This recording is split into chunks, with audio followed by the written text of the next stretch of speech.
So we started out as an emergency aid organization, and we helped folks in a crisis. And then I came in with the organization in 1984, and we looked at why folks were finding themselves in an emergency. And I think today we would find the very same things. It'd be lack of affordable housing, lack of affordable transportation, lack of affordable childcare, or inadequate education or job training to get and keep a job. So in 1984, we started to focus on how could we impact these things so that we could help folks to remain self-sufficient and not need emergency assistance going forward in the future. Just because families need assistance doesn't mean that they're not hardworking and contributing to the community as well.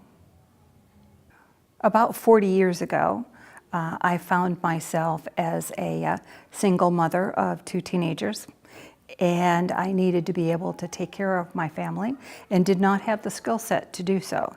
And I availed myself of a government federal training program, and the government paid my salary for a year while I learned how to go to work, do a job, and become a good employee. And after that year, then United Way kept me on as an employee. Because of that experience, the work that we do today is so important to me so that we can utilize the resources that are available in our community to help particularly female-headed households get the skills they need to be able to take care of their families going forward in the future. If you look at Maslow's theory of need, the basic need is food. And so if we're working at helping a family, or even a family that we can't help with anything else, if we can at least help them with food, that helps with that one basic need. And then whatever resources they might have, whatever dollars they might have, could be used for some other purpose rather than for food. So having the food pantry is sort of the basis of starting all of the work that we do here, because it addresses that one immediate need.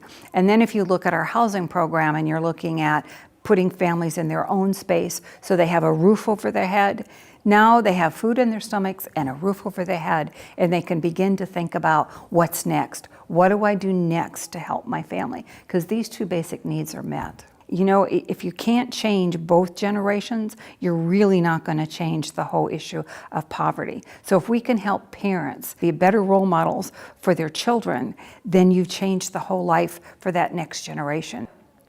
You know, when you have a thriving community and everyone in the community is contributing, then it truly makes a difference in that community. So if we can have families become self-sufficient and buy a home, rent a home, buy a car, buy groceries, go to the store and get the items that they need to clothe their families, take care of their families, they're contributing to the community just as everyone else. They're paying taxes, they are a part of the whole. And the whole community is lifted when everyone in the community is lifted as well.